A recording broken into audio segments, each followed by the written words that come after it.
test is in 4 parts: Part 1, Part 2, Part 3, and Part 4. Now look at Part 1. Part 1. You will hear a student and an advisor talking about facilities at a college. First, you have some time to look at questions 1 to 5.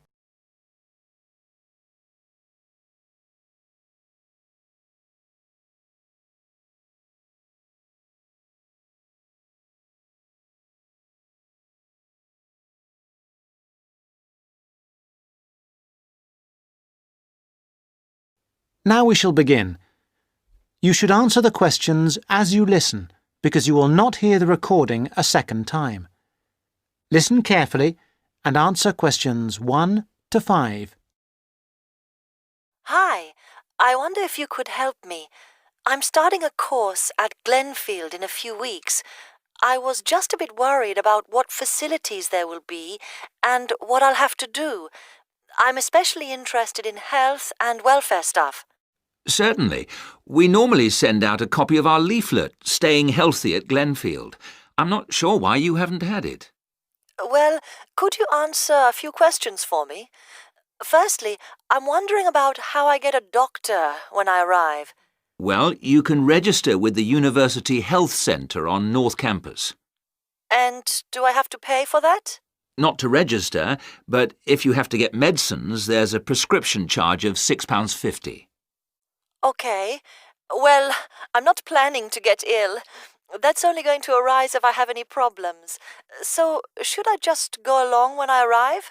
That's what we recommend for peace of mind, but it's not compulsory, and if you don't live inside the catchment area, you can't in fact register there. Where do you live?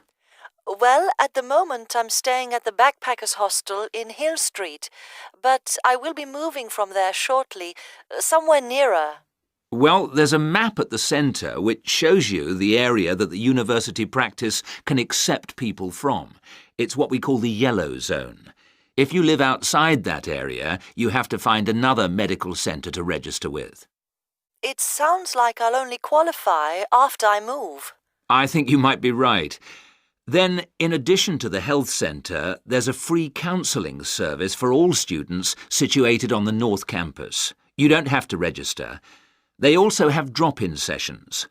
I say it's free, but that's only for up to 8 sessions. Beyond that, they normally refer people elsewhere. Sounds serious. Well, it's not just for big problems. People go there for advice on housing, workload, whatever, really. They can even arrange financial help. Is it confidential? Absolutely. Then again, a lot of students prefer to phone the Nightline service, which is run from an office on the central campus. They don't really encourage people to drop in. I see. So it's basically a free phone line. The number, if you want to make a note, is 0900 762 5913. I'll say it again. 0900 762 5913. Fine. Well, I hope I won't need any of these. What I will want is access to some gym facilities. Right. Well, you'll find those on the South Campus in the Sports Centre. It's great, but it's not free. You have to present your student card and pay a fee of £22 to get a pass. But that will last you for the whole year.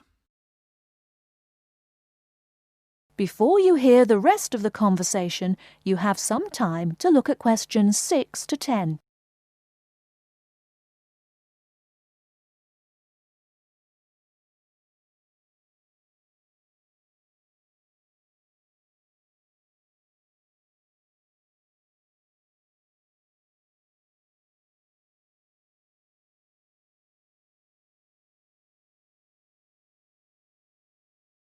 Now listen and answer questions 6 to 10.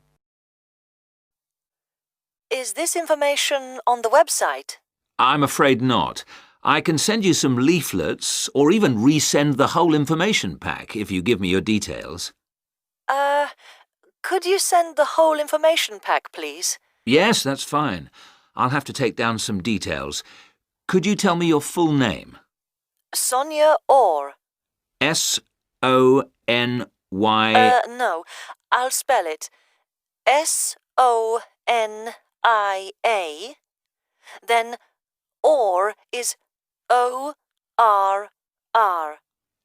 Or. OK.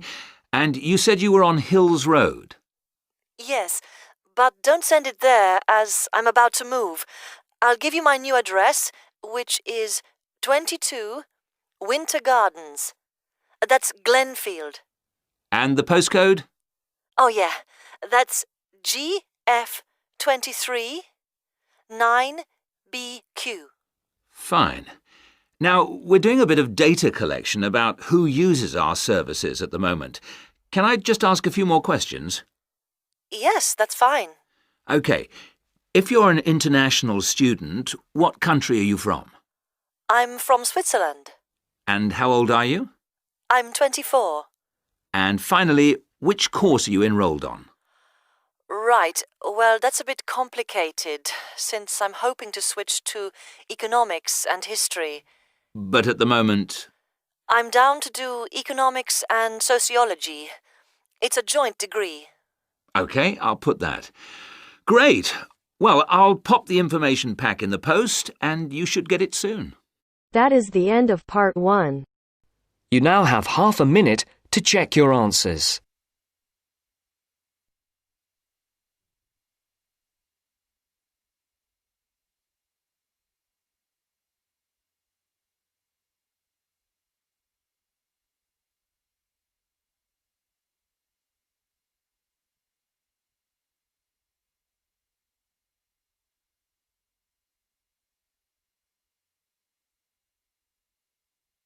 Now turns to part 2. Part 2. You will hear a tour guide welcoming a group of visitors to the British Library and telling them about the library and what they will see there.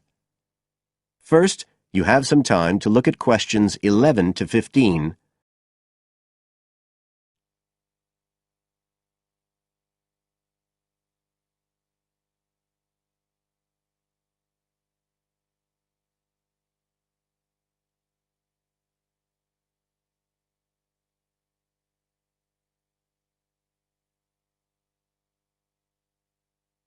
Now listen carefully and answer questions 11 to 15. Good afternoon, ladies and gentlemen, and welcome to your very own tour of the British Library on this lovely afternoon. My name is Tony Walters, and I'm your guide for today. Could I please see your tickets for the guided tour? I'd also like to remind you that any tickets bought today do not include a visit to the reading rooms. I'm afraid we don't do visits on Fridays, or any weekday during working hours, so as not to disturb the readers. But if you do want to see those rooms, the only day there are tours is on Sundays. So, I don't want anyone to be disappointed about that today. OK? Thank you. Right, we'll start with a brief introduction. As many of you know, this is the United Kingdom's National Library, and you can see that this is a magnificent modern building. It was first designed by Sir Colin St. John Wilson in 1977, and inaugurated by Her Majesty the Queen more than 20 years later in 1998.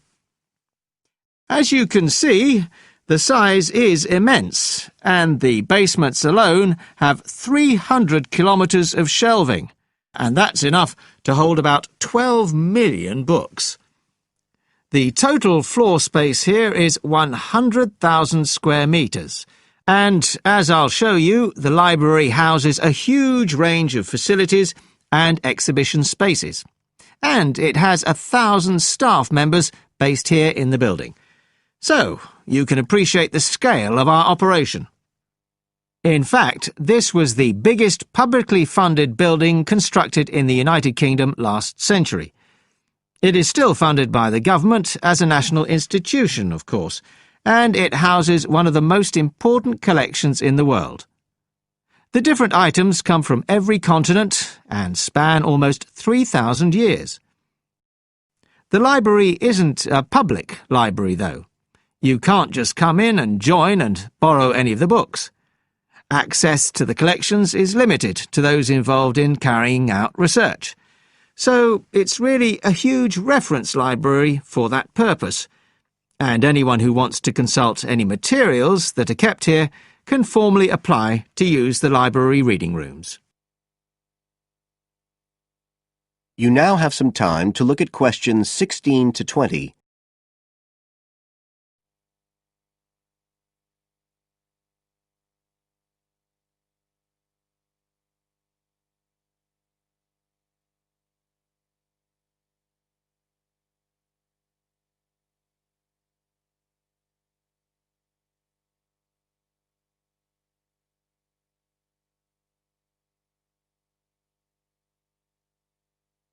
Now listen and answer questions 16 to 20.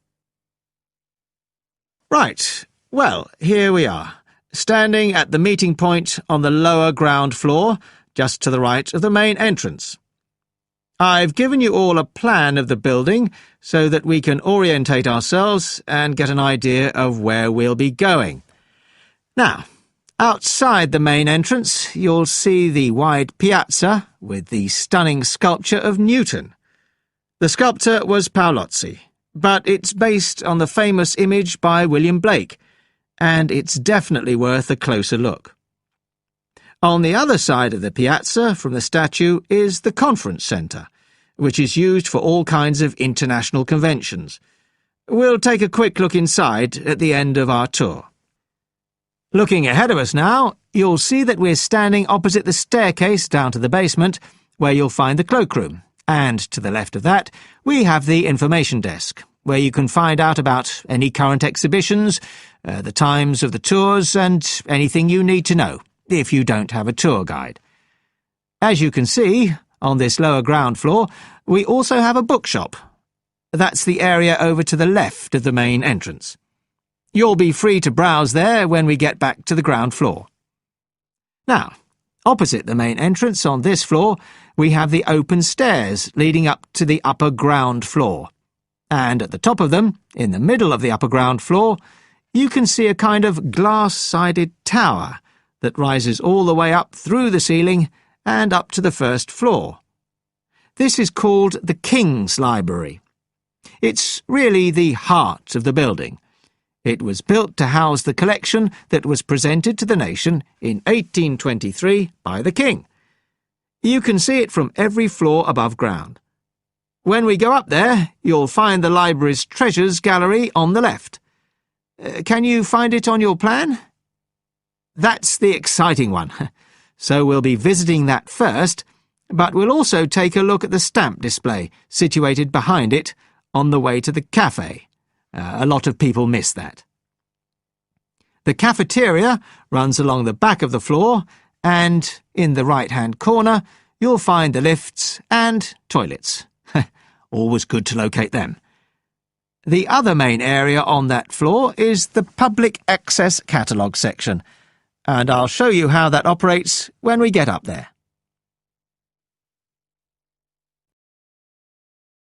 That is the end of part 2.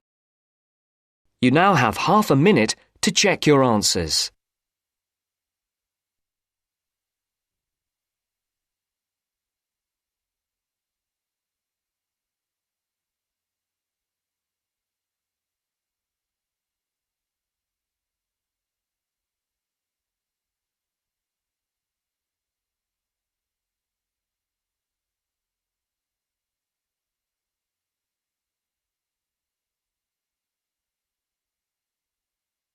Now turns to part 3. Part 3.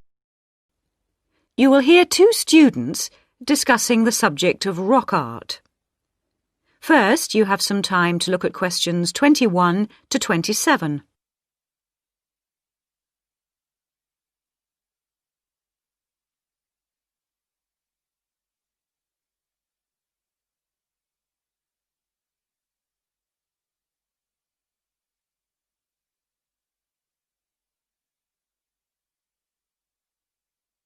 Now listen carefully and answer questions 21 to 27. Hello, David. Oh, hi, Mia. Sorry I'm a bit late. Oh, no problem. Thanks for agreeing to help me with my assignment today. I really needed to go over it with someone. Sure. You were going to talk about European rock art, weren't you? Yes, the rock drawings in the caves of Lascaux in western France. Oh, fantastic. Over 13,000 years old, I believe. What sort of drawings are they?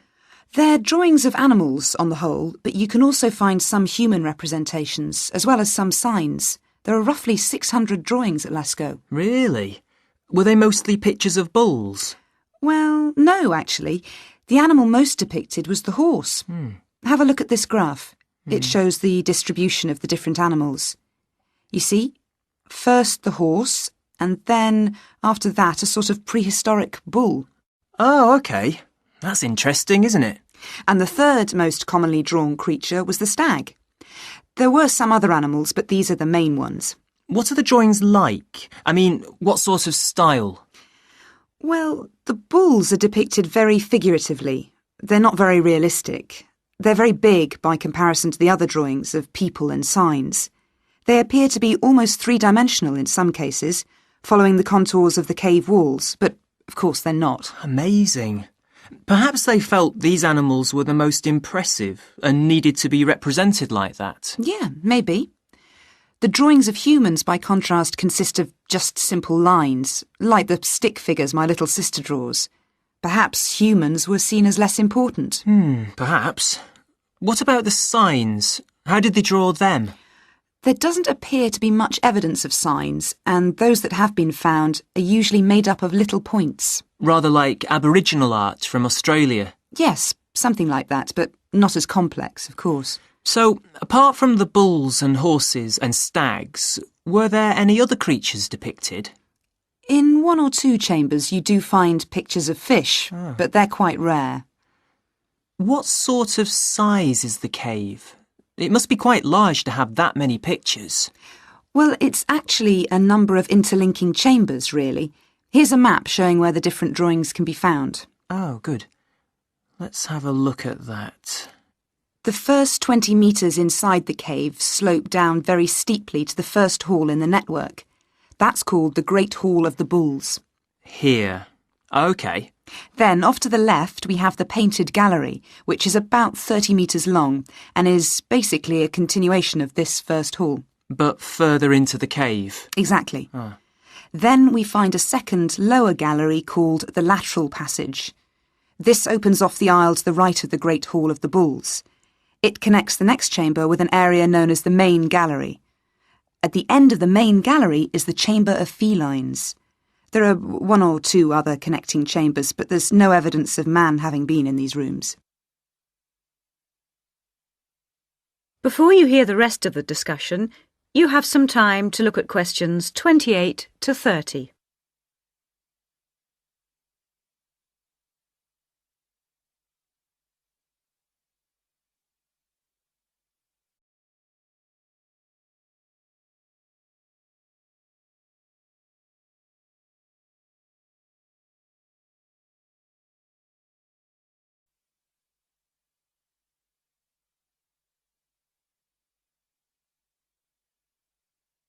Now listen and answer questions 28 to 30.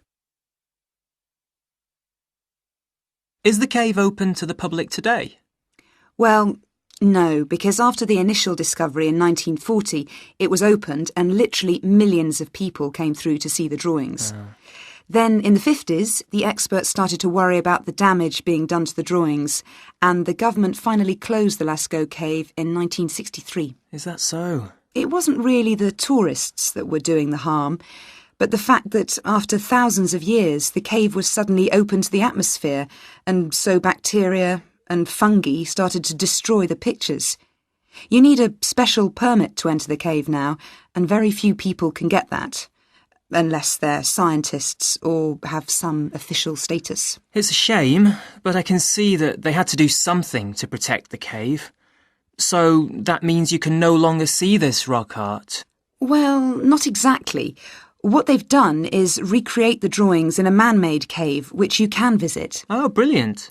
Yeah, the authorities decided to reproduce the two best sections of the site, so they've created a life-size copy of the Hall of the Bulls and of the Painted Gallery. It's just a cement shell, which corresponds in shape to the interior of the original.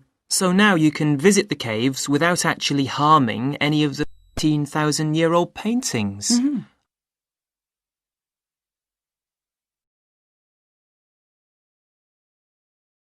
That is the end of part 3. You now have half a minute to check your answers.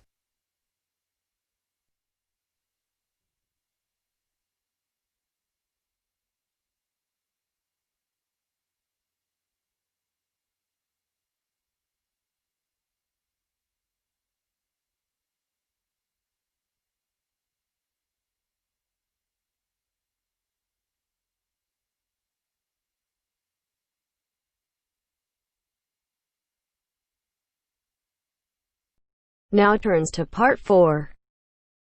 Part 4. You will hear a lecturer talking about the process of fossilization. First, you have some time to look at questions 31 to 40.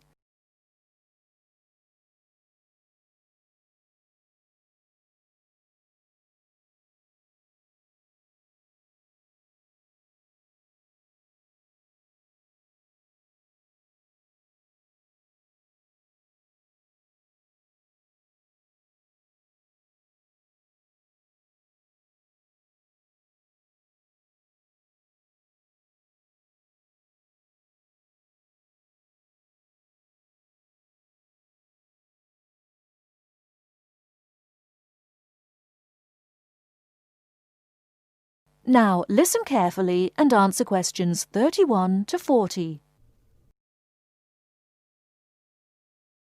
The foremost exhibition in any great natural history museum is almost invariably a skeleton of a large dinosaur, often the famous Tyrannosaurus rex, or T-Rex as it's usually known. Thus, one would think that these skeletons are plentiful, one for each museum, and more to spare in the basement. Well, here's an interesting fact. Almost every one of those T-Rex skeletons are just copies of the original fossils, and we only have 20 sets of these in the whole world. And the most complete is still missing 1/5 of its bones, and the rest are missing a lot more. And given that these dinosaurs once numbered in the thousands and existed on this earth for perhaps 3 million years, you can realize an obvious fact. Fossilization is actually an extremely rare occurrence.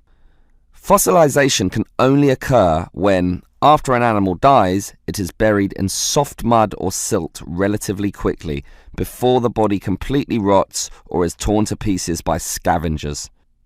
Given this fact, the overwhelming majority of fossils are in marine sediment, where former marine life sank to the sea bottom, where sediment was being continually deposited.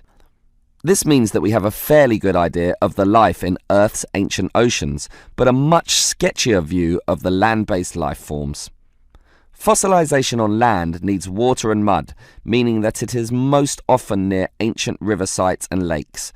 But it is still so rare that there are, in fact, large stretches of geological time about which we don't quite know what was happening at all. So, given that fossilization is so rare, the natural question is, what can increase its odds? Well, fossilization mostly occurs with organisms which meet 3 basic criteria. 1, they must have hard body parts, for example, shells, plates, bones, and teeth. Unfortunately, the soft parts just rot away far too quickly to be fossilized. And I say unfortunately because it is often the soft fleshy features that most interest us. An elephant's trunk, for example, would not fossilize, and from the skeleton alone, we would never know the trunk was there. The second criterion for more likely fossilization is that the organism in question must have existed in considerable numbers and be spread over a wide geographical range. This simply increases the statistical probability that one of them will one day be fossilized and hopefully found. Finally, and by the same logic, the species needs to have existed on the Earth for a long time, and the longer, the better. So, these are the 3 main criteria, but there are others. Being a large size, for example, helps us to notice and discover them as fossils more easily, and being a marine organism, as mentioned, helps also. Trilobites, a strange sort of ancient crab, are a perfect example. Their body structure was one of hard plates. They existed over virtually the whole world of their time and over a huge span of geological history, over 250 million years in fact, one of the longest ranges of any creature ever. Added to this, some species could grow to relatively large sizes, and they lived in the sea. Perfect. These creatures meet all the criteria, and as a result, museums all over the world are spilling over with trilobite fossils of all shapes and sizes. As far as fossils go, they are common. So, let's think about T-Rex once again. It too basically meets all the criteria that we mentioned. It has hard parts, being the bones, had some dispersion, and had been around for a long time, although it cannot compare to trilobites in this respect. However, it does have one important advantage over trilobites. It is large, very large, which means we can discover it far more easily than many other fossils. And here's another advantage. Dinosaur hunters are a dedicated and fanatical breed, continually at work in all the likely sites of the world. Basically, us human beings are fascinated by these creatures. So much that we are always searching for them, probably more than any other types of fossil, meaning that more T-Rexes will inevitably spring up in the future, and one is certainly glad for this.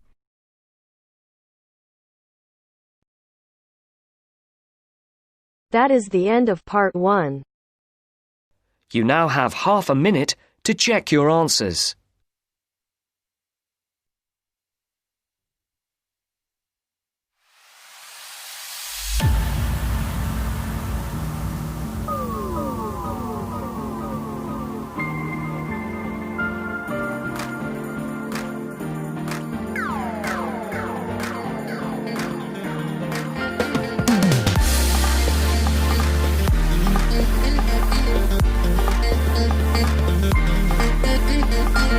That is the end of the test. You now have 10 minutes to transfer your answers.